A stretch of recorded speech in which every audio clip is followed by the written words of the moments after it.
Là, c'était monsieur... Ah, je montre. Oui, allez-y, allez-y. Oui. Là, c'était Truquet. Ah ouais, Truquet. Le père Truquet. Et là, c'est vous, le garde champrette. Et là, c'était moi. Ça, c'est vous. Là, c'était moi. Il y a Michel Boyer derrière. Là, il y a Michel Boyer derrière, oui. Là, nous étions devant l'ancien Crédit Agricole. On était devant l'ancien Crédit Agricole. Tous les marchands, vous étiez d'un côté. Tous les marchands étaient d'un côté. Voilà. La rangée du côté des monuments aux morts. Voilà. Et de l'autre côté, il y avait une rangée de veaux. Je m'appelle Capel Gilles. J'étais fils d'agriculteur à Saint-Chamaram. J'étais destiné à aller à l'école. Et puis, ça ne m'a pas plu. Mon père m'a dit, puisque c'est comme ça, nous étions deux frères, tu vas rester à la maison et allez, tu vas faire la route avec les bêtes. Là, vous avez le père Boyer de Salviac. D'accord. Là, vous avez Denis Berthoumieux de Pérille. Vous avez Badorès de Beaumont. La petite fille à lui. Oui, la petite fille de Robert. C'est Robert. Robert. Et on était installés là, en randonnion, là. D'accord. Comme si on voulait aller attraper de l'or de l'autre côté.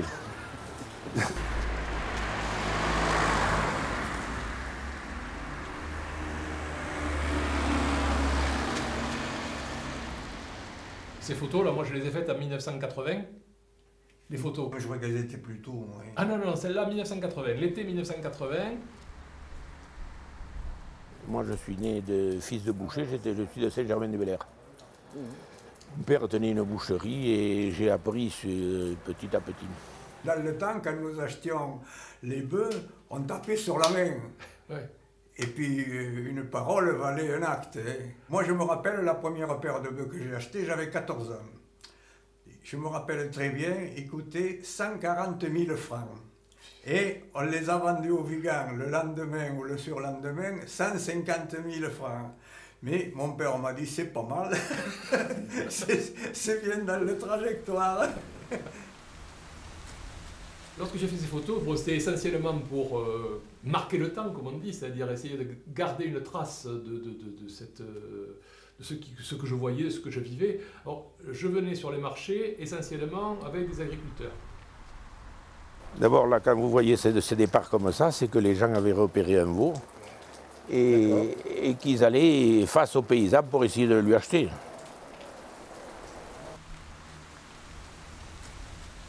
Quand le placier sifflait, tout le monde galopait pour aller acheter le meilleur veau de la foire. Dans la course, pour arriver au veau, Ouais. vite on prenait la queue du veau pour faire voir que nous achetions ce veau-là. C'était une façon. Et alors, il y a des fois, on la tenait à deux. Alors, on se disait, c'est moi qui suis arrivé le premier. Et bien l'agriculteur, il est là pour en demander le plus possible et nous pour en donner le moins possible. D'accord. Voilà comment ça se passe. Alors, les bêtes, on ne les présentait pas n'importe comment, on les astiquait. Eh bien, oui, ça. Moi, je me rappelle, les gros bœufs, là, on les frisait avec une bosse et on les passait, on appelait un truc rouge parce que quand il y avait des bœufs qui étaient un peu plus clairs, les gens ne les aimaient pas dans notre coin. Alors, on avait du bois de campèche, je me rappelle, on faisait des produits pour leur relever bien le poil, là. Et souvent, ils étaient les mêmes. Il y en a un qui valait moins et il y passait.